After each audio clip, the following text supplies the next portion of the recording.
and it could have potential for the government, industry, and for the populace. And so on this edition of SMC Discourse, we thought to look at data journalism, contextualize the concepts, and look at its implication for us as a nation. More so in this day of fake news, nothing can be more compelling than a story grounded in data. And so this is exactly what we'll be exploring on today's edition. I'd like to especially welcome all of you who are here right now, and for those who are going to be joining us. A number of persons are going to be joining us as we make progress, but we just didn't want to keep you waiting because we are very true to time here. And so to help us do justice to this topic is a data journalist himself. Our guest speaker will be Mr. Damilola Ojetunde. Mr. Ojetunde is a data journalist for BBC Africa. But just before I let you in on who he really is in details, I have some quick announcements to make. I'd like to inform us that come October, the School of Media and Communication will be starting a new department, and that is the Department of Strategic Communications. Now, to the best of my knowledge, professionals who want to go into this area have offered professional courses to up their game, as they will say. But then having a first degree in strategic communication is something new. And this is something that will aid people who want to begin a career in this area to hit the ground running with a BSc in strategic communication. I will encourage us to look up the school's website for more information on this. Also, I'd like to inform that in the course of this program, we shall not be taking calls. We'll rather be using the chat box where we'll be leaving our questions and contributions while the speaker is making his presentation. Also, we'll be leaving a link for feedback in the box so you can tell us how we're doing and how we can make progress going forward. And then finally, at the end of the time here, we'll be asking you to magnanimously turn on your camera so we can have a group photograph, just so you can put yourself together to give us your best self. That said, I will now proceed to bring you the bios of our guest speaker. Dr. Joshua, please, can we see him? Thank you.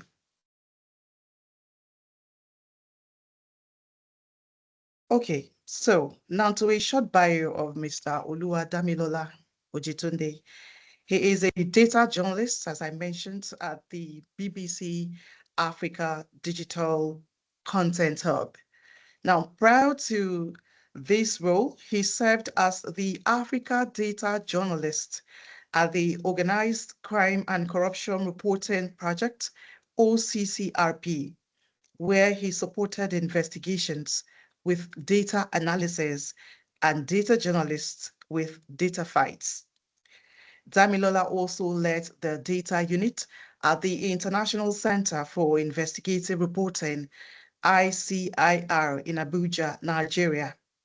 He is a journalism facilitator, training investigative journalists and fact checkers across Nigeria on data journalism.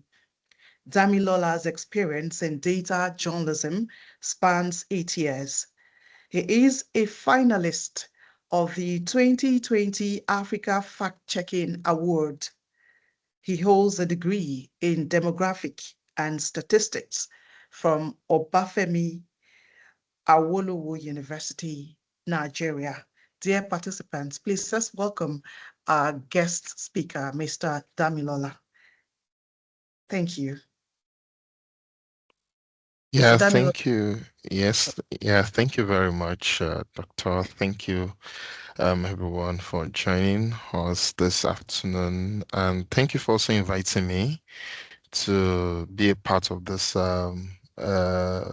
course for this month. I see this as a rare privilege, and I do not take it for granted. So I'll just go straight to. Oh, am I to share my own screen myself for the presentation. I can share the screen.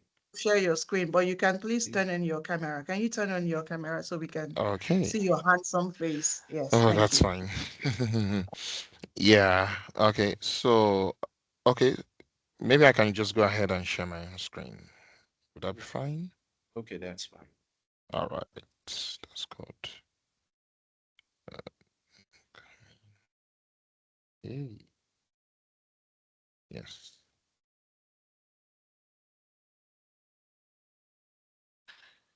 All right. Okay, yeah. So this afternoon, what we'll be sharing or going through is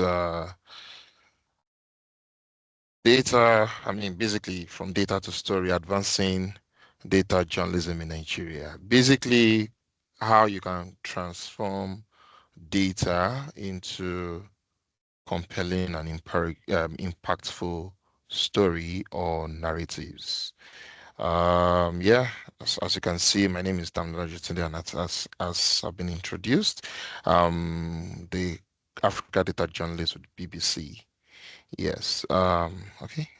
I don't know what's okay. Yeah. So basically, I just have here journalism, as we all know, is actually evolving at a very fast pace, and it's even gone beyond the traditional way of reporting. You know how the conventional way we're taught, for those who went to journalism school. And of course, just the traditional way it's being done in the newsroom, journalism is changed and is evolving so fast, right? And I also have here that data journalism is basically just that kind of journalism that combines investigative skills with data analysis to uncover deeper insights, basically. But there are a lot of legs to it. There are a lot of skills and a lot of things that you just have to get yourself acquainted with, or just for you to know before you be able to do a story that you can say is data driven. Right. So, yes, so I have here um what is I mean data story. And I say data story is the process of turning complex data into compelling narratives. Basically, you're working with data, by combining data, visuals, and then the traditional way of writing your story, bringing all those things together to make it compelling, to make it impactful for you to be able to evoke emotion. You know, a lot of people, when they hear data, what comes to mind first is figure. Yes, that is right. But in all sense of it, data is not just, figure, right? Your information, your pictures, interviews, they are all they are all, you know, data, right? And I also say it simplifies insights, provide context, and helps audiences connect emotionally with information, right? So let's go again. So what makes a data story? What makes a data story? So like the traditional journalism, every good data story starts with a question, or what we call hypothesis in research, writing, right? So take for instance, today marks the second year of this current administration in office, and then you want to ask, as the policies of the government impacted the citizen positively. Yes, we may want to say on a general or the way we feel. Many people may have a certain answer. However, as journalists, you can actually report or even answer this question using data. And there are lots of data that you can use in answering that question. Now we use data to try and find answers to questions, basically. So, I mean, I just have short, I mean, just what's it called? Just infographics just by the side to just tell you, in a way how accidental strikes of the Nigerian Air Force have actually increased. We at some point there was a time we had a lot of air strikes happening, and we at that time we just said, okay, we want to see if it has actually been on the increase, and then we're able to dip into data, and then we saw a gradual increase, right? Now, as data journalist or as a journalist who wants to, do data-driven reports or data story, what do you do? Now, as a data journalist, your job shifts its main focus from being the first person to report, right? If you want to be a data storyteller, your job is not breaking news, right? There are journalists or there are people, and like we said, journalism is actually even evolving. Like before you know it, it's already on different social media platforms, right? So your job as a data journalist is to look into that development and tell us another layer of story that people are yet to know using data, right? Now, your job again as a data storyteller or a data journalist is to question and investigate facts stated by authorities, right? I think some like about 2 days ago, there was this, or I think it was even yesterday, yeah, 2 days ago, there was this request of the president to the National Assembly about basically loan request, and there's been this buzz, around the media space, both digital and even offline. Oh, we are going into debt again. We thought you are reducing debt to GDP ratio, and then you want to go on a borrowing spree again. But a lot of people actually did not read that request. There's a request, I mean there's a document that followed that request, which is called MTEF, Medium Term Expenditure Framework, right? A lot of, even including our colleagues, did not take their time to read that document, right? To know, okay, what indeed the federal government or the nation, because it's actually the country, both federal government and states, that have intention to go on, to borrow some money within a particular time, right? Also, there was a time a minister of health in Nigeria once said, um, Nigeria is actually that we have enough doctors in Nigeria that can cater for the sick people in Nigeria, and that was when a lot of doctors were, you know, jumping on the next flight to leave the country in search of greener pasture. Right. I know then what we did was to gather data on number of doctors and even health practitioner in Nigeria and compare it side by side with the WHO World Health Organization standard of doctor to patient ratio. And indeed, Nigeria is nowhere, close to the standard, right? So we can always, question facts. Is either you approve or disapprove what authorities have said or people that hold public office, what they say, right? And also, you can also use, as a data journalist, you find trends over time, right? So like I just showed us in the previous slide about accidental strikes of Air Force, you know, there's been this steady increase of strikes by the Nigerian Air Force on civilians, all in the name of fighting insurgency. So with data, we're able to find a trend that indeed this thing is actually increasing, right? Now, as a data journalist, I have here again that I said numbers are actually not the stories, right? Because most times we tend to see, people when they say they want to do data-driven stories, they just, dump, we call it data dumping. They just dump a whole lot of data on your audience, right? And then you leave them to to find their bearing in the midst of a lot of numbers. Numbers are actually not the story. The people, there are people behind those figures. So the people, the story, I mean the information you get from the people is actually the story. And that's why I say we only use data to ask the right questions about people and in this case maybe national development. Now, key components of data storytelling. Of course, data collection. Of course, gathering reliable data sets, right?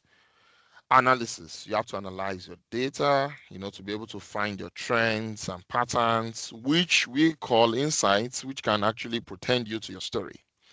Definitely, you would have to visualize your data, right? In fact, in some newsrooms abroad, especially for like their data desk, you don't even see text at all. Maybe 2, 3 line of text. Majorly, they are all visualizations, and visualizations can actually come in different ways, either in infographics or even there's something we call shorthand or scrolly. It can come whichever way. And of course, the narrative, the story, crafting the story that resonates, that can evoke emotion. Because basically, what we are doing is about people. So you need to be able to tell the story of people using data. So those are just the basic components of data storytelling. Now, data driven, of course, so these are like, the processes you have to just go through, you know, doing data storytelling or doing a data driven reports. And I have a few of them. So data set of interest. Many times, journalists will sometimes begin the search for an interesting set of data by browsing different data portals. And I give an example. I mean, majorly, most of the reports I've done are actually from a data set of interest. I know you can actually have a story idea that is off data, and in the course of you trying to make your story idea well, you can now bring in a data component. But most of the time, maybe because I'm a data journalist, I start my own data from data sets. And there was a time I was just going through public expenditure, you know money that has been spent on different projects, and I stumbled on an array of data sets that showed a name of a popular person, a politically exposed person in Nigeria, having gotten projects from a particular agency of government, and I was like, oh, is this person really the person that we know? And indeed, when I did my search, it was actually this person, a serving senator as of that time, you know. And then we went to where these projects were located and found nothing, right? And what we did, of course, we definitely did our story. And then, of course, there was this backlash, court cases and all, not because the story was not right, not because the data that was used was not right, but because someone felt, oh, his or her image has been tarnished. But still, even when we got to court, there was some, in fact, they invited us to court or they took us to court, but we didn't even meet them in court because they knew they did not have a case. And this was done just because we were able to use data generated from, government itself, right? Now, I said journalists will sometimes begin their search for an interesting set of data by browsing different data portals. And we have a lot of data portals, both locally and internationally. And I just have just a few ones that, we can just start, NBS, National Bureau of Statistics. They have a lot of socio-economic data. Budget Office of the Federation, a lot of documents on budgets. Also, at the state level, we also have same WHO health related Reporters Without Borders.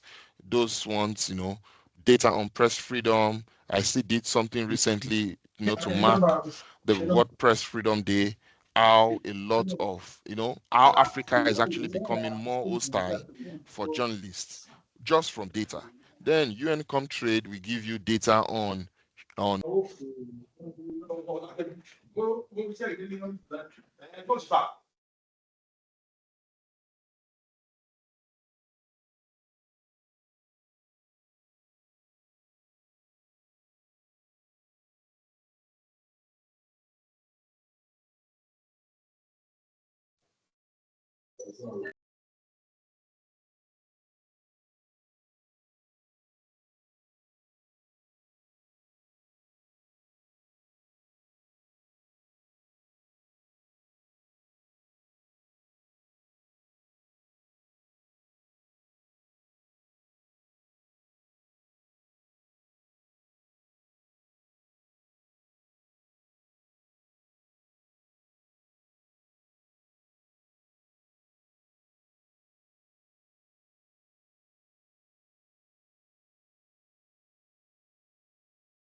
Okay, we are unable to hear the speaker. I think he got muted or so. We'll try to fix this, please. Just be a Oh, bit hello. patient. Thank you. Yes, are Can you you hear me back? now? Yes, Oh, please. at what point did you stop hearing me? It was over a minute ago. Oh my goodness. I'm so sorry, please. Also, I'll just, just do a catch up on the last slide. So what I said is before coming to data exploration, you can just start your data story telling journey from a data point of view. You have gotten a data, right? And then you want to explore. The next is to explore the data. And like I have here, this gospel, this screenshot you're seeing is a database of monies paid to different vendors or contractors in Nigeria on a daily basis, actually on a daily basis. So you can try to you want to explore this kind of data to see who is even getting what money and what these things are being done, if indeed they are done at all. So you try to explore it, whether you like it or not. While you are doing this, something will definitely jump up at your face, which can actually lead to your story. Now, again, so I now have here developing a story idea. So after exploring your data, you spot insights. The insights from a data analysis point of view is actually what turns to your story, right? So you then focus on them, which and focus on the most important ones, and identify any missing data that you may need to tell the story.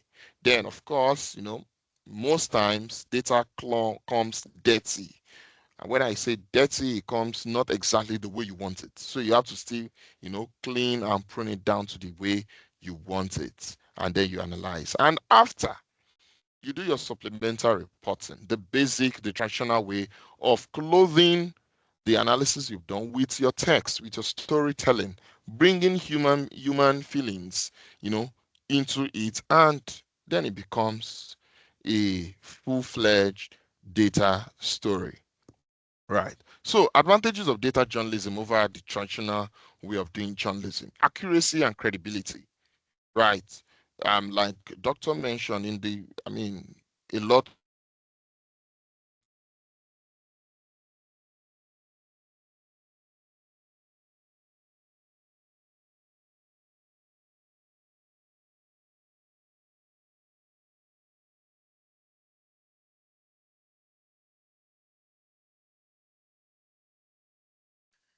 Poor network, perhaps.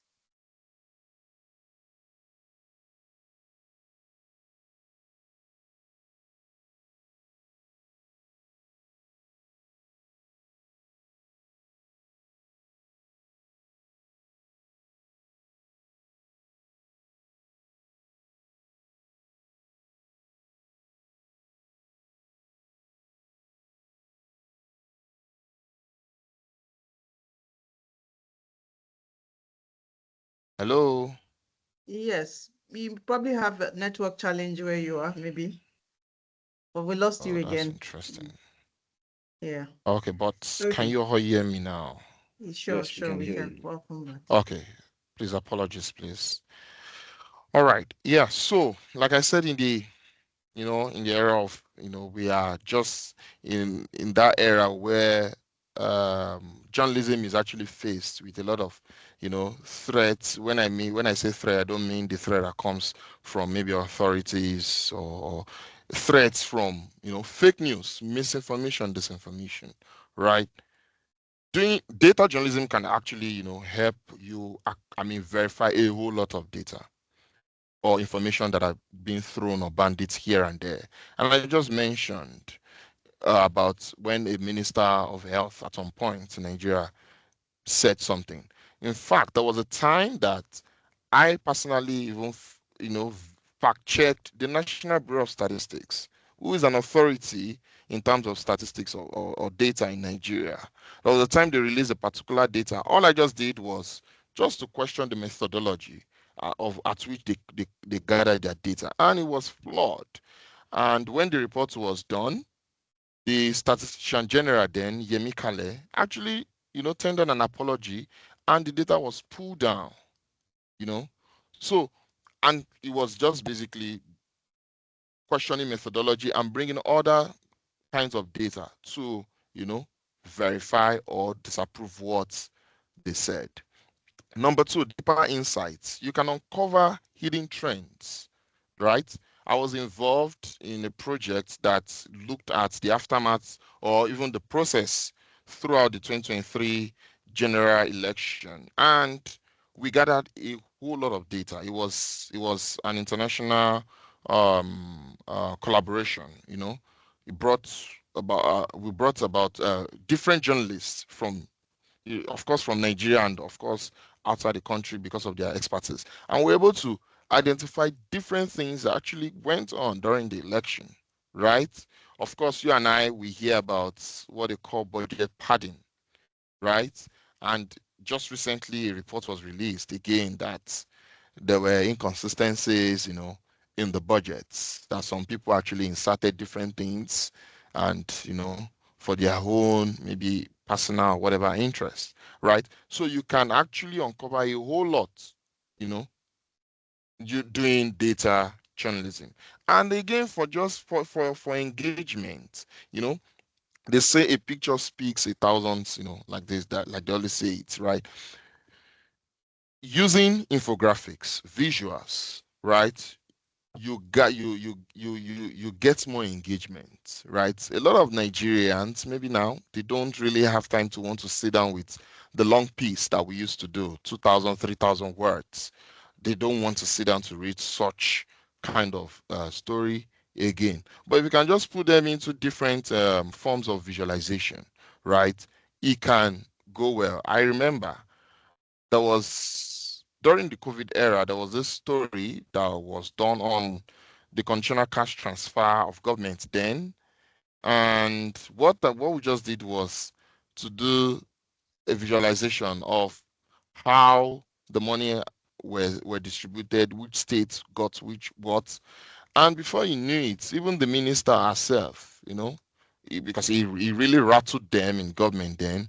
And then the minister herself just, they did not even read the story, but just the visualization that they saw, because a lot of people were just sharing it here and there. And that got me summoned to the state house, right? Of course, we went there, defended ourselves, and then the story went down like that. We didn't pull down the story because it was true, it was from government, but because of the kind of treatment we gave that kind of story or that kind of data, it was just basically visualization, and then it was everywhere.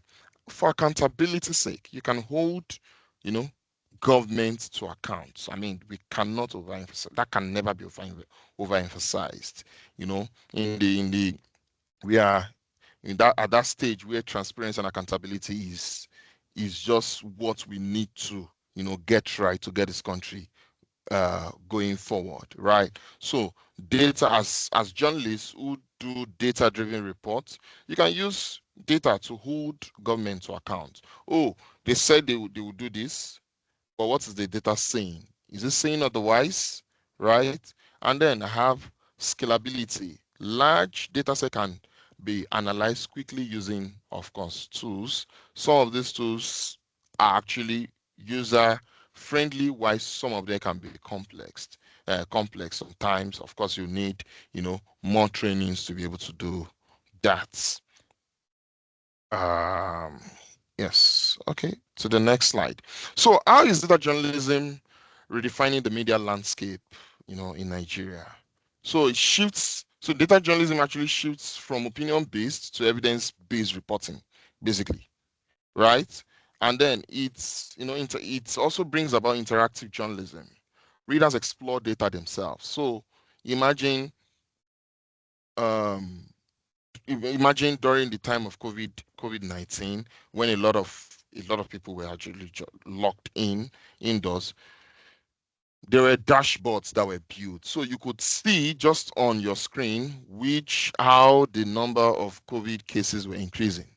You could see by yourself, you could explore by yourself. Oh, in my state it has increased by this number again today, right? And if it is about budget, right, there are a lot of dashboard that you can just look at a database and see, okay, this is the amount that was actually sent to my local government for this month. And then you can use that to question government. What are you guys doing with this? Right? Then collaborative investigations. Like I said, when we worked on a project on the election, it was a collaborative one. Newsroom partners with data experts, and there was this the Pandora Papers, the Panama Papers, the which one again? The Paradise paper, and I was involved in the Pandora and Panama papers. And you see organizations like Global Investigative Journalism Network, ICIJ, OCCRP coming together. Of course, we also have the same also happening locally in Nigeria. You see organizations like Data Fights, like the Cable, like ICIR, coming together to do, big data projects, right? Now, real-time reporting. Of course, like I mentioned, election dashboards, right? That kind of journalism, because it's data-based, it has redefined the way, reporting is done. So imagine during election, there's a big screen, or maybe even on your own laptop, or even on your phone, you can see real time how election results, as announced, were trickling in by the election authorities. And there are other things like that you can that data journalism can help to bring about real time reporting. Now, data journalism in Nigeria, where are we actually? Where are we? Right? We know it is actually still growing. However, it is only expanding in just limited newsrooms, right? I've been opportune to go around different newsrooms to train journalists, and indeed it is still growing. And thanks to this kind of opportunity from the school, from SMC Pan Atlantic University, for bringing this kind of training. These are the kind of things that are needed, you know to help bridge that gap. And then but there are a lot of factors that are still making this thing, I mean, data journalism, not to grow as it is in Nigeria. Insufficient data skills and low data literacy among journalists. you know most times, most of the journalists we have around, most of them, they will say they are scared of numbers. But in my engagement with a lot of journalists, I tell them, doing data journalism, you don't, in fact, sometimes you don't even have to deal with figure at all. At all, right? There was a time we worked on a project on just very simple thing as potholes from a particular stretch, I mean, interstate travel. Then it was in far north, Nigeria, from Bauchi to Gombe State. And we counted all the potholes and got, coordinates of each of these potholes. That's data journalism. That one, you are not even dealing with figures at all, right? So we need to start, changing our minds from, data journalism or just numbers. No, it is not numbers, right? Again, another factor that is impeding data journalism in Nigeria is limited access to data. I mean, that is, so we just have few, you know, yes, they'll say, oh, there's data everywhere. Sometimes you have to write freedom of information letter to get this data. Sometimes they turn you down. Sometimes the data that you even have in open space is not even useful, right? Then infrastructure and funding gaps. Most organizations, most mainstream newsrooms in Nigeria don't even have that fund to that money to fund a data desk in Nigeria, right? So sometimes you don't even many of them don't even have a data desk. It's just this new newsrooms, this new newsroom that are coming up that are sometimes setting up a data desk, to bridge that gap. Now, and I say we can actually leverage open source data platforms. Yes, as much as while we still have limited access to data, at least there are some bodies, non-governmental organizations that are coming together to democratize access to data, right? So you can leverage such databases or platforms to access data. And again, trainings, fellowships, and international collaborations, right? A whole lot is actually going on at that level. You know, I know organizations internationally that are looking for local organizations to partner with to do data-driven reports. I know many of them, right? So we can actually leverage that, of course, with the requisite, capacity to be able to do that, right? Now, I move to what sometimes may be the biggest data journalism question: how and where do I get data? Because I know, in my interaction with journalists, they tell you, so they are doing a story there, and the question is, where can we get this data? Where is that data? Where is the data? Right? And I have some of the answers here. Of course, back to academics, primary and secondary data, right? But for the primary kind of data, your data can come from surveys or questionnaires, right? It could even come from interviews, right? So imagine if a first-hand source from a whistleblower or expert or an affected individual comes to you and give you maybe a dossier or something. That can serve as the data, right? And many of the time, especially where you have disgruntled people, maybe there's an agreement or there's something that's supposed to be done, and some people feel, they feel like they've been cheated. They run to media, to want to, you know, express themselves. You could gather information from them. That's data. Not to just go hand in cap with whatever they have given to you. Of course, as a journalist, you still need to, verify what has been given to you. Then you can also, get data using the freedom of information requests, especially public information, right, from government agencies, right? Now, I want to give a caveat. Freedom of Information Act is not only bound on government agencies, even private organizations. But the thing is this: any private organization that is using public fund to carry out any of its projects is bound by law to comply to the Freedom of Information Act. Right? There was a time we were working on a particular project, and one of the biggest construction firm in Nigeria, their name came up in the course of doing that investigation, and then we wrote to them. And funny enough, they wrote back to us that we call ourselves international, and we don't even know the basic law that are they supposed to be responding to Freedom of Information Act. But there's a section in the act that says you can actually get information from them for the mere fact that they are spending public fund, right? You can actually write to them, and they are bound by law to respond to you. But any private organization who's not spending any public fund for a particular project that you are investigating or that you want to work on, you cannot ask them any kind of information. Now, field research and direct observation. Of course, on-ground reporting and evidence, gathering, right? So as a journalist, you just go around, you know, taking pictures, interviews, and all those things are data, right? And then to the a little bit complex one, so there's a data maybe on a particular website, and you just need to pull out the data, right? So take for instance, there was like the Panama Papers, the Pandora Papers. These were tons of data in millions, was just pulled out, scraped, using different kind of tools, and then they gathered a lot of journalists across the world to look into it, and a lot of stories were done, right? Then social media analytics. You want to do something, maybe sentiment analysis, or okay, what are people's view on the present administration, 2 years of the present administration in office? You can actually just do a social media analytics and get, data out from different social media platforms. That is data as well that you can use in doing your data storytelling. And I say, of course, here again, we have secondary data.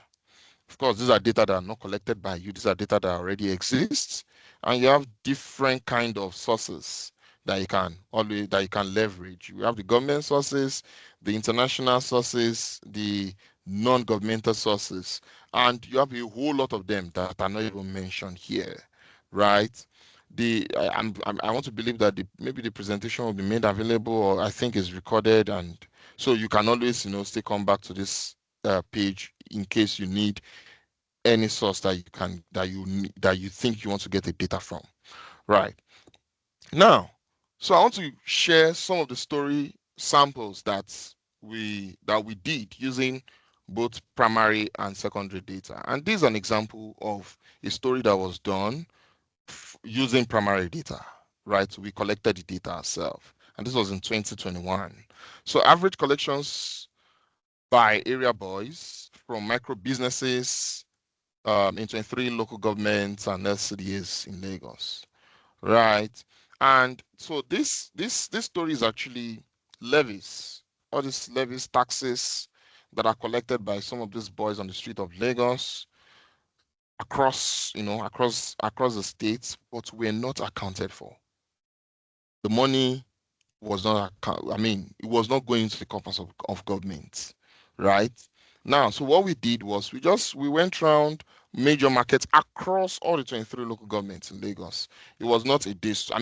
If you want to do indeed a data-driven report, right, it's never going to be a day job, right? It's never going to be a day job. So we went round and we gathered levies, taxes, of course, receipts that micro businesses, the woman selling, the guy pulling carts, the woman selling maybe water, thereabouts. So we got a picture of, all the taxes, all the receipts, and we did an average. And we came to a conclusion that as of then in 2021, the average daily collection the average amount that micro businesses pay in Lagos was 513 naira. And then we now needed to you know, layer it with another data. So we're able to get the number of micro businesses in Lagos from SMIDAN, that small, medium enterprise development something agency in Nigeria, right? And we got that there were about 3 million, micro businesses in Lagos. If you do a multiplication, just on the average, 1.7 billion naira were being collected on a daily basis. And by monthly, just do the calculation, then we're able to get that on a yearly basis, 612 million, a billion naira were just going unaccounted. Unaccounted. Of course, the story elicited a lot of reaction from government. you know if you'd recall, there was a time that they had a problem with some of these area boys on the streets and the transport union guys, because most of these guys actually the transport guys are the ones who use them. So there was a time that there was a problem like that in Lagos. I don't know how they settled it, but it elicited a lot of reaction from the government. And this is just primary data, basically. Primary data. This story actually won the PwC award that year. Now, for secondary data, Now, secondary data, like I said, are data that already exists. You're not the one who collected it. And this data actually came from um, an audit report, the financial report of Akwa Ibom State. So Akwa Ibom State government spent 4.86 billion on vehicles in 2019. Right. So from the budget of the government, they had allocated 738 million to get 15, Prado Jeeps then. However, when they implemented that project, they spent 486 billion naira to get the same 15 units of Toyota Prado Jeeps. And so we did like a market, how would I call it? A market survey to get the amount that you ordinarily would spend on a normal day to get that number of vehicles. And we got on the average 510 million naira. However, the state spent 4.86 billion naira. Of course, that also caused a whole lot of issue. And then the government came to give an excuse that it was a typo error. It was a typo error, but you were looking for the journalist who did that story, you know. So that's the kind of story that you can actually, and there are a lot of them, other stories that can be done from secondary source, right? So the skills required for data journalism, of course, maybe you'll be at some point you'll be dealing with figures. So you need just basic, you know, statistics, skills, understanding trends, relationships, and then you just need skill on how to be able to play around Excel a little. Maybe you want to clean your data, you want to take some parts away, you want to add together, data, and then visualization. Now, most of the visualization tools are even open source that you don't even need too much of skills to be able to work on. Even from Excel, you can even visualize. Only if you just want some better quality, or maybe in terms of aesthetics, you just need to, go on some of these visualization tools that I've mentioned, Infogram, Flourish, they're like that. A whole lot of them exist. Again, maybe now to the complex one, coding. Of course, if you are just starting data journalism, you don't need to, have that yet. Of course, maybe as you grow, you can start thinking of, that maybe coding, that's actually used for big data, when you want to analyze big data, right? Then investigative skills, right?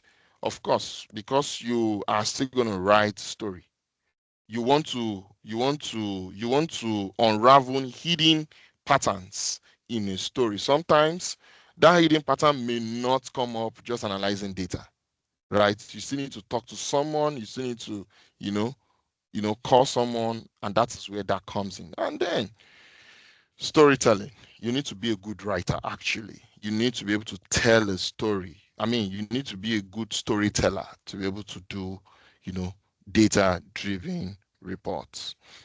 Now, I'm coming to the end of my, slide. In conclusion, I say data journalism is actually the future of credible impact and impactful reporting in Nigeria. I mean, there's no doubt about that. Data journalism, that's just, they call it sometimes the new oil, right? That is just that's the future. Now, newsrooms must invest in trainings and tools. And again, like I said, I'm still going to thank the SMC for bringing this up. These are some of the things that we need newsrooms in Nigeria to do constantly, right? Bring up trainings and introduce your journalists to different tools. Now, journalists also should embrace data skills so that you can stay relevant. I mean, we can see the disruption AI, ChatGPT and co is already causing in the industry, in fact, different industries already. So for you to stay relevant, you need to, acquaint yourself with different data skills. Like I said, data is not just number. I know that is the fear that most journalists have. Data is not just number. Information, interviews, photos, they are data. Now, audience must also demand fact-based and transparent reporting. I mean, sometimes you go sometimes when we do like editorial analysis, sometimes you see the kind of reports that are done, and sometimes you don't blame the newsrooms. These are some of the kind of reports that you see audience engage with, and sometimes they may not be facts based, right?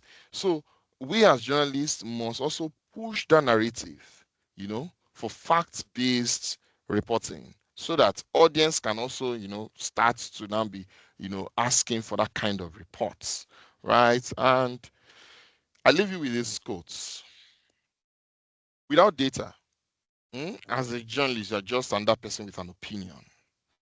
W. Edwards Deming, that's his word. And again, Chip and Dan Heath said data are just summaries of thousands of stories. You know, tell a few of those stories to help make the data meaningful. Now, I said something. I've just been hammering on it. Data is not the story. Humans are actually the story. So please, while doing data-driven reports, ensure that you clothe them with human parts the human parts, so that it can resonate well and evoke that emotion that you want. Thank you very much. This is the end of my presentation. Thank you. Thank you so much. Thank you. Thank you, Mr. Damilola. You have done, if there's another word, a better word than justice, I would say you have done to this topic. I was engrossed and took every bit of it, from the beginning to the end. Thank you. Thank you. So I'm going to now call for, let me look at the box. If there are comments or questions, if there are questions or contributions or comments, now is the time to leave them uh, in the chat box. We are inviting you to leave your comments for us, so he can provide answers to whatever questions you have or contributions. So maybe I will just set the ball rolling, Mr. Damilola. I'm curious about Nigeria's population. It is really huge. Could there be something buried in that number for us? But to the industries, to the government, and even the individual, can we gain something from this number of strength that we have data-wise? Yes. Absolutely. Absolutely. They say we're currently about 230 million, and span different demographics, right? Different markets, a lot. So imagine, and which is, basically youth, is youth. If you look at the population pyramid, you see that at the base is the youth bracket, which is the largest. And that tells something. Um, that means the government needs to improve in human development index, and that's education, health, you know, education, health, basically employment. And so, as journalists, what do? You look at these indices. There are indices that measure these things. Education, where are we? I know what a lot of people say is out of school children. Out of school children is not just the only measure of education in Nigeria. There are lots of indices that you can check. Health, right? There are a lot of indices you can look at to see or to question where we are as a country. Then, of course, the bigger element, unemployment, because of the kind of population we have, is actually it's large. Now, you can question government, policies. You can question government actions towards those kind of things, right? To push or to, in a way, set an agenda to be able to, cater for this huge population, right, that the country has. And, again, because of away from HDI, Human Development Index, the population again is actually, I'll call it a plus in a way, especially because of the kind of, disruption that is happening in terms of technology. And that means it's an opportunity for us as a country to look into how best we can improve technology-wise, how journalists can actually, because in a way I see journalists, pardon me, I've been in journalism for years. I see us as change agents. I see us as we can actually do what we call agenda setting, right? If you get it right, we can actually set agenda, using our narratives for authorities, for corporates, right? So it's a very promising population that we have, but we still need to look at into these things to be able to get it right? The HDI, and then again, technology, so we can, be at that position where we want to be as a country. I don't know if I answered that question right. Oh yes, you did perfectly. Thank you. Thank you. I think uh there's a comment for you in the chat box. Can you see it? Okay, I'm going there right now. Okay. Um, how onerous is it to get data from government agencies in instances where such agencies are the only credible source that can provide data for a story? Interesting. Yes. Even of course I've faced those kind of things, right? But as journalists, you cannot manufacture data yourself. You cannot manufacture data yourself. If indeed they are the only, source of that kind of data, state it and then leave a caveat. This is the only source that you can, leverage to get this kind of data. And hence, that's the reason why you're using it. Right.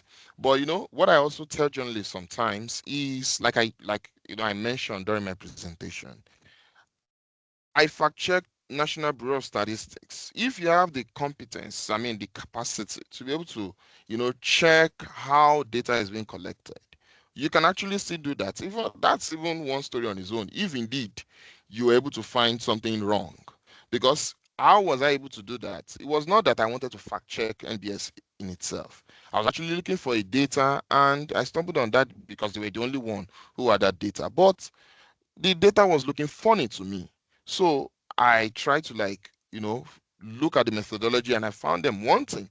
So that was a story on its own, right? So you can actually, you know, question how data is being collected, but if indeed they are the only one that have that data, I fear that you may just have to use them, but leave a caveat that they are the only one who have this data, and you cannot find any data elsewhere, so you have to just use them, because you cannot actually manufacture data by yourself, right? Except you want to get the primary data, and it depends on the kind of data you want to get. If you think you have the capacity of getting the primary data, go ahead. But primary data, there are standards that you have to meet again, you know, because for anything primary, that means you want to generalize. So that's just it. You just have to, get it right by giving a caveat if they are the only one. But if you have to generate the primary data, you just need to be meticulous about it. The methodology, it has to be empirical.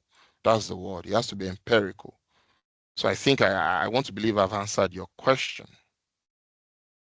Then there's another question here. To what degree can the Nigerian government accept responsibility through data journalism, seeing they are usually defensive? Well, I think, I, I don't know, governments everywhere are always defensive, especially in the face of facts that are thrown at them. I give an example again. There was a time I did a story on funds that were allocated for the implementation of FOI, that's Freedom of Information in Nigeria. Only do we know that government actually allocates money for agencies to be able to comply with this law.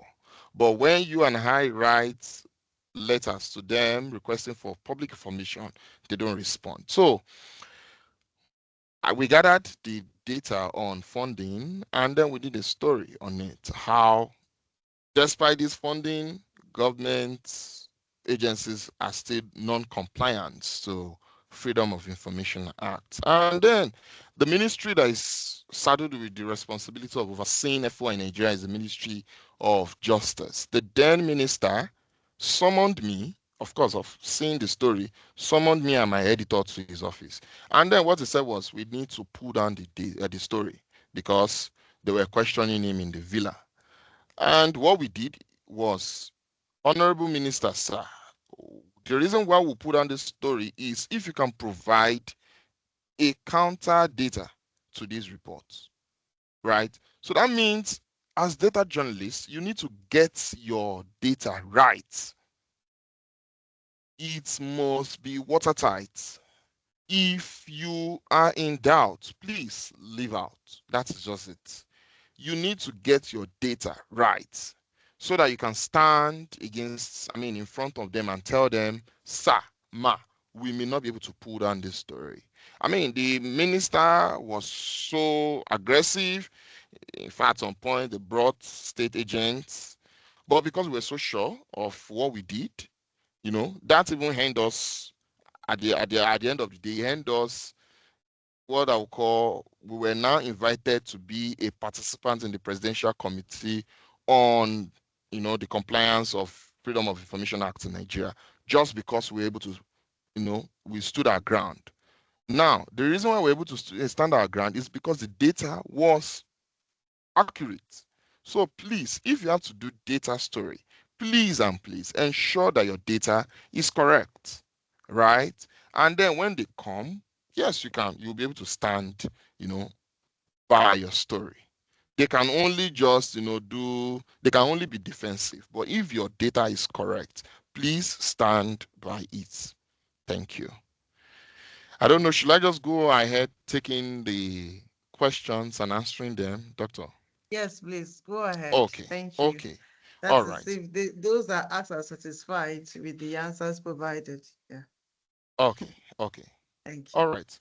Yeah, and there's another question here. How much resource was required to undertake the exercise of counting potholes? Oh, interesting. How much resource? Basically, well, so in fact, many of these stories that we do, most times, it's not that you actually, sometimes, okay, let me say sometimes, like the kind of story I do, it's not that I indeed want to do that kind of story, right? And I always tell journalists, there are stories, just flying around you. You may not just know. So I was supposed to travel to Bauchi State. I was supposed to fly down to Bauchi State from Abuja. But on that very day, there was no flight. So I needed to, fly to Gombe and then travel by road to Bauchi State. So while I was in transit to Bauchi State, that was when I saw all these things. I'm like, no. It was, and with the fear, if you remember, Boko Haram started from Bauchi State. So I was so scared that, oh, with this kind of portal, with this kind of bad road, what if these guys come out from the bush? So, and I was actually going for a training too. So when I got there, when we got to the training, I was like, there's a story that you guys can actually do that is just the low hanging fruit. And so before I left, Gombe, we went back. So we just took a trip again. And there we're just, once we get to a portal, we stand there, we take a picture. Now, to get the coordinates, most of us on our smartphones, there's a way you can actually initiate location, right? And most smartphones of today now, once you take a picture, you can actually bring out coordinates, right? So we took a picture and then ensure that the coordinates are affected on the metadata. So when we got to the end, the other side, so we just brought out all the data, all the pictures, and then went through their metadata to bring out the coordinates and then put it on map. Of course, because it's coordinates, it's naturally going to show map. And it just took us down to the stretch of that road.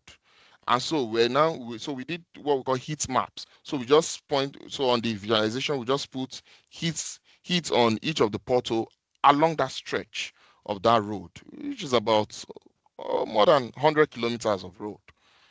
So we did the story, and of course, I don't know what has happened there now, right? But the story, we didn't really take too much. It was just traveling by road and then stopping by each of the portal to just take the pictures, and then we did the story, basically. Yeah. Okay. Again, we now went into the government expenditure. There was actually so that particular stretch of road, though a federal road, actually fell under constituency project for I think a House of Rep member, right? Monies were paid, but nothing was done on that road. So that was we're now able to bring in, the accountability parts of that story, not just doing feature of potholes. So we're able to bring the accountability parts to now call out the House of National Assembly member who initiated the project but did not get the job done. Right. Yeah. So how can the major challenges in accessing and verifying data in Nigeria be overcome? If you could mention a few challenges and how it can be overcome. Two, can data journalism be used to promote digital literacy in Nigeria?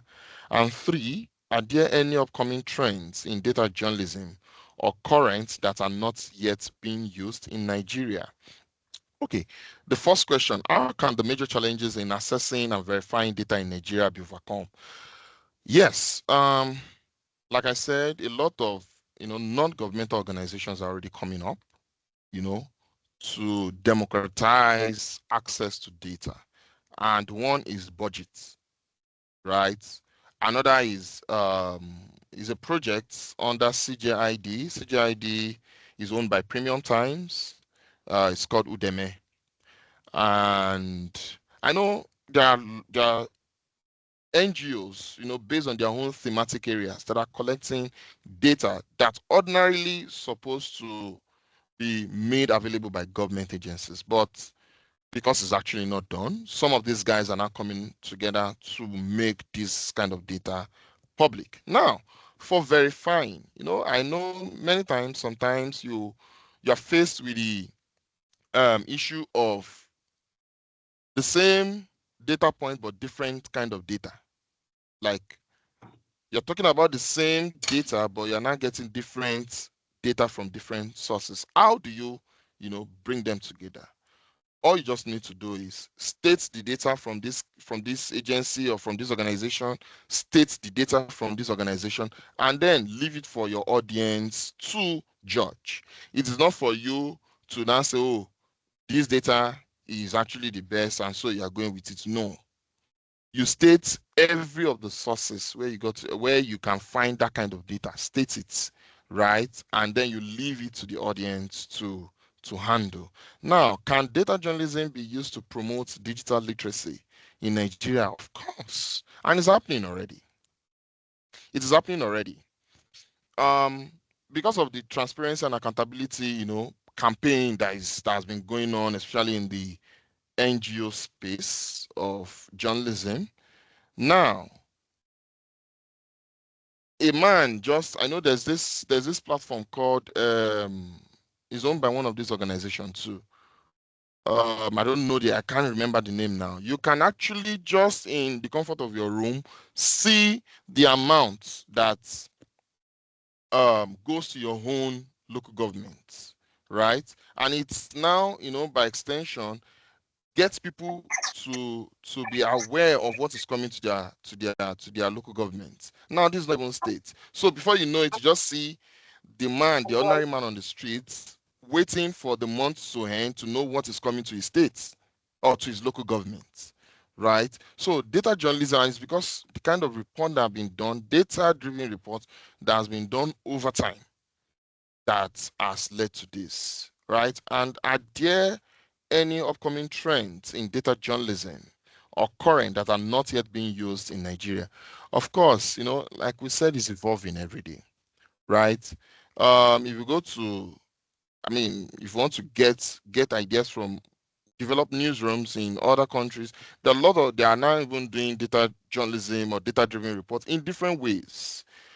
Like I said, there's something we call shorthand. I've not seen in Nigeria yet. Shorthand is a data-driven report, but not in the conventional way of writing text. You are just scrolling and different things are just popping up on your screen, right? They're just popping up on your screen. Yes, we may have it in other sectors, maybe in the ICT sectors, but for journalism, I've not seen it yet. And I know these are things that are actually coming up.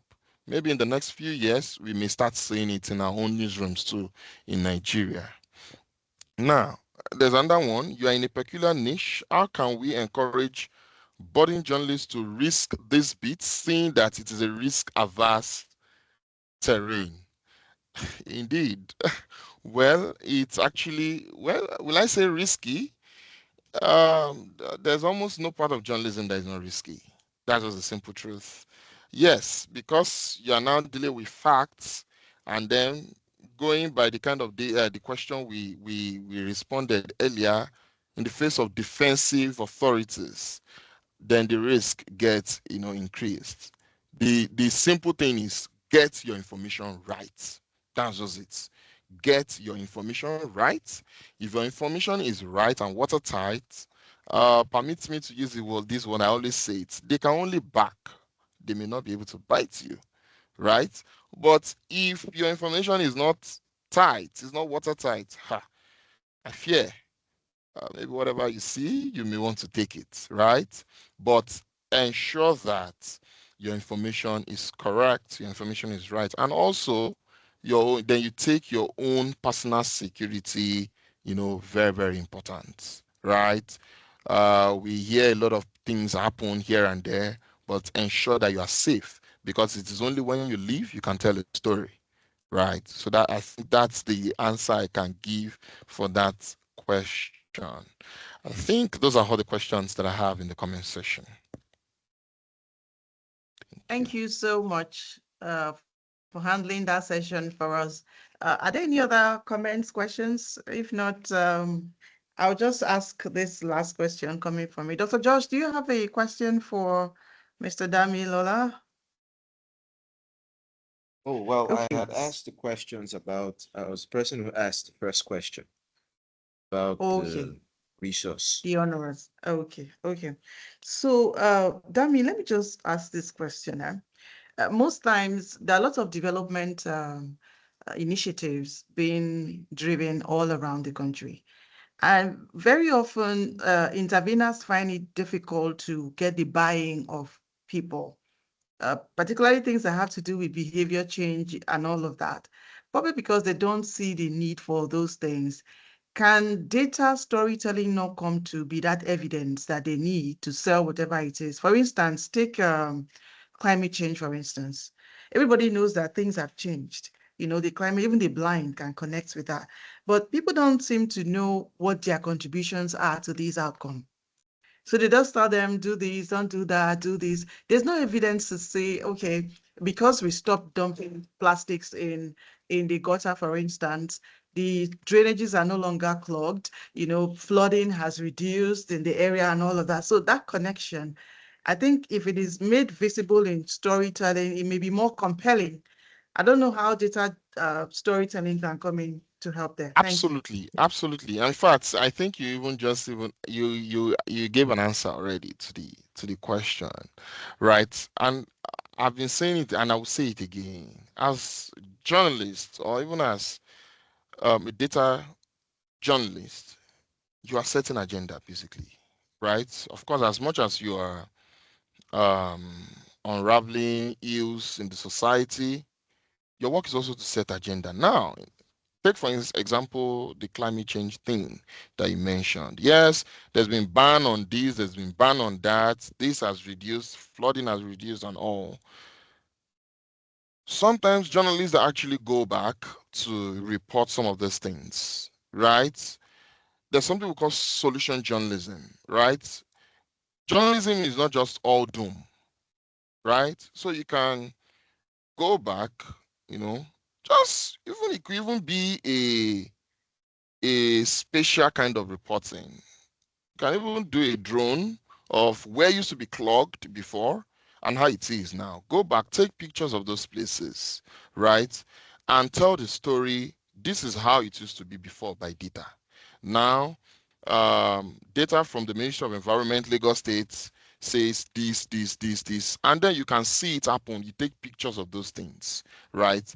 And then report on it. In a way, you have done solution journalism. not just all doom, doom, doom all the time. You have done solution journalism, and just by clothing it with data points, like I've been saying, your picture, your interview, they are all data.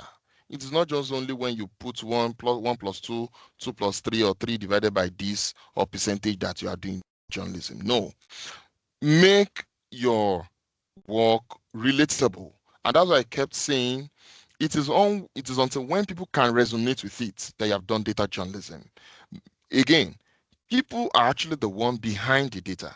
So as much as you have data, which can be pictures, which can be whatever, you still need to be able to tell that story that resonates with people, right? Go to where used to be clogged, go to where maybe once the rain falls down, then there's no movement again.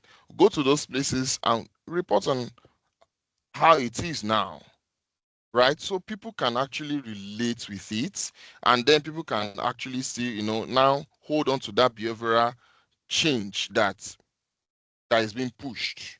You understand, in terms of climate change, and then in fact, there are other things like that. I mean, other sectors that things are introduced in terms of behavioral change that data journalists can actually do. Go back to those things. Maybe it's a location. Go back to the location.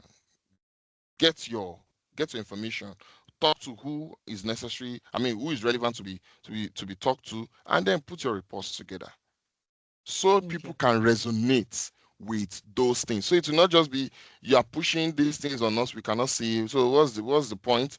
You have told us not to use styrofoam, but there's nothing happening, right? You can tell them, see, because a lot of gutters are always being clogged. Now there's a ban on styrofoam. These things are not there again, right? So Mm-hmm. I think yes, data journalism can actually help push, you know, um, behavioral patterns or behavioral change to the faces of people if done Okay. properly.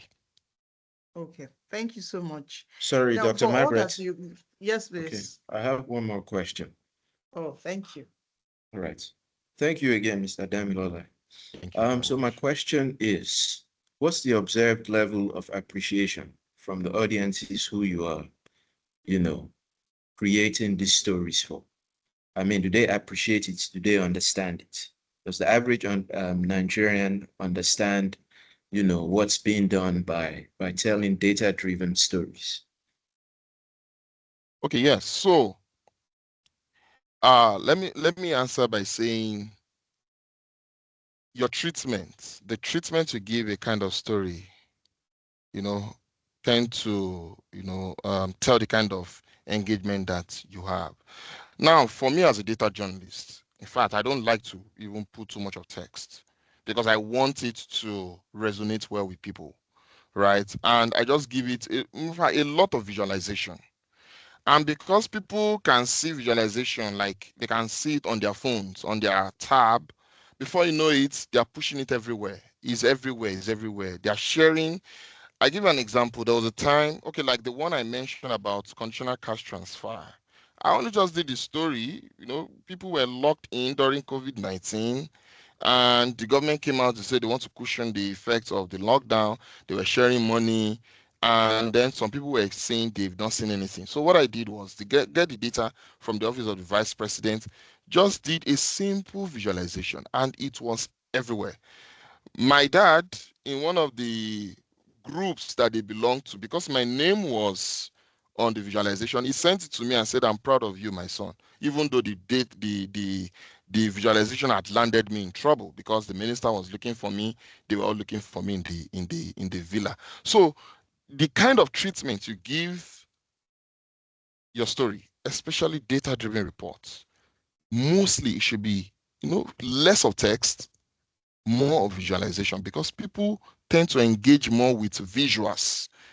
And it's I mean, a lot of stories that has been done tend to travel faster when it is more of visuals and less of text, right? So people tend to appreciate more visuals, right? Because indeed that is where it is, and that's where I talked about scrolly or shorthand, because that's another way of making visual storytelling in a visual way. So you are still scrolling, you're scrolling just as if you're scrolling to read a text on and to read text on your phone or on your device, but this one is coming in a visual way. It's just popping up on your screen, and there's a huge appreciation on it.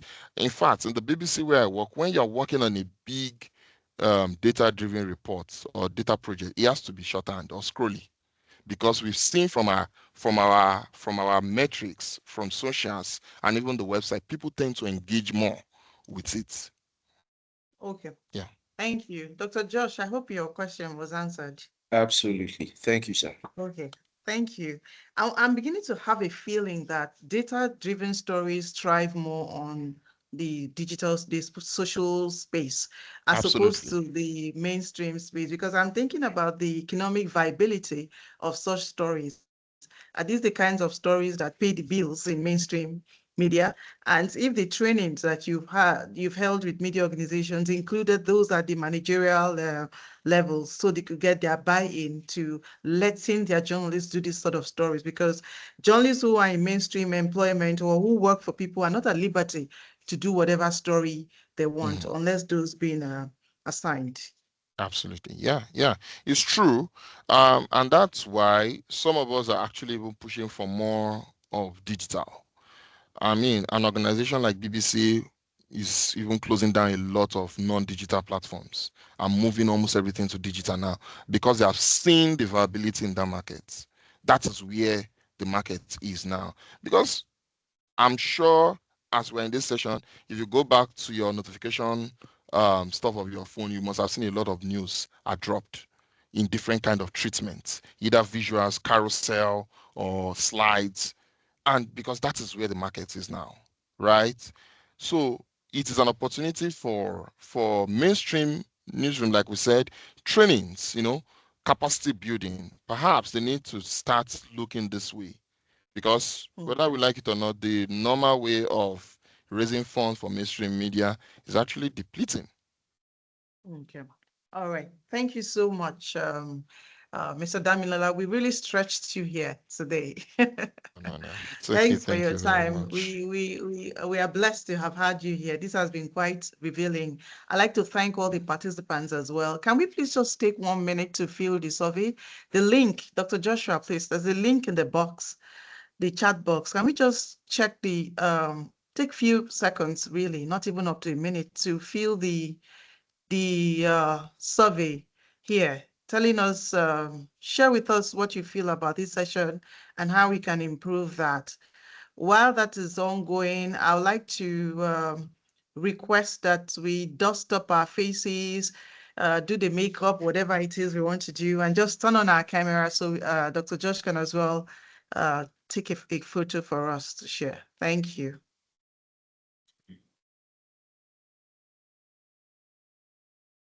Okay, I've repasted the link on the box, so you can just So, go ahead and fill it now. Yeah, so the link everyone, is okay, the link has been reposted. So if you scroll to the top of the chat box or at the bottom, you see the link.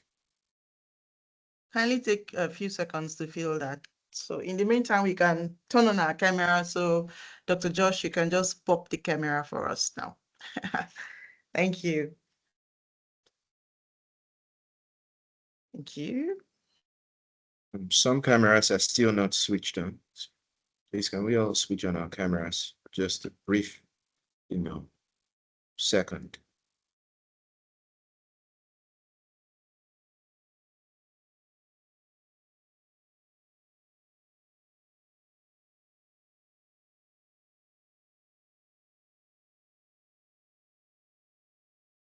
Okay, thank you.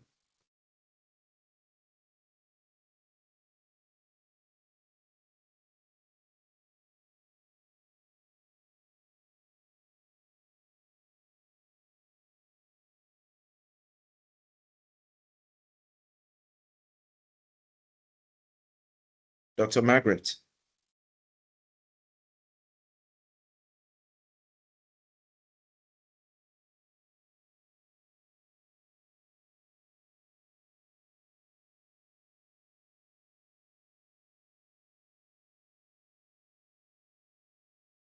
Okay, so I have taken the shot. for those cameras that were switched on. Dr. Margaret, are you still there?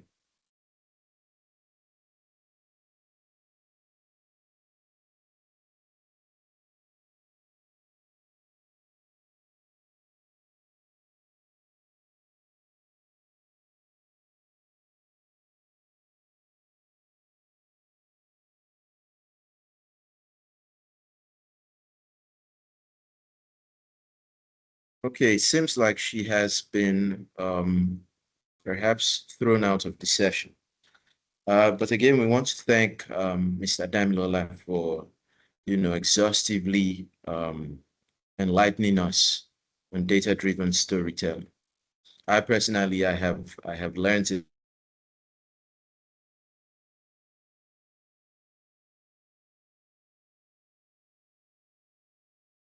Thank you, Mr. Damilola. Thank you, Dr. Josh, for raising that vote of thanks.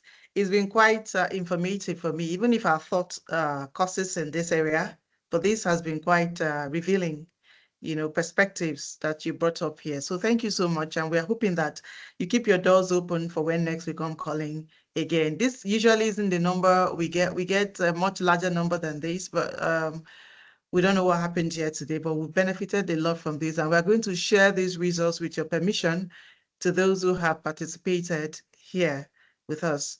And we'd like to invite you to join us in our next edition of the program, which holds on the last Thursday of the month of June. That's going to be 26th, yes, on the 26th. And we're going to be exploring strategic communication in that episode. This is an emerging area in the industry. Let's come and explore it and contextualize it and see what it holds for the future here with us. So thank you everyone for joining the session, and see you again next month. But we'll keep engaging on our socials. Thank you, Mr. Damilola. Thank you for your time. Thank you. Thank you Thank very you, much. Fair. All Thank right. you, Bye. Thank you, Chioma. sir. Thank you. Goodbye, everyone. Oh, Bye. your camera came up at last. Dr. Josh. Sorry? Dr. Chioma's camera is up at last. We're done Oh, taking wow. the photo. Yes, Maybe she we went to do waited. makeup. Right. Dr. Josh, please take one for us. Take one. Okay, I'll do that. Yeah, thank you. Okay, you're welcome. Thank you. All right, goodbye, everyone. All right, bye.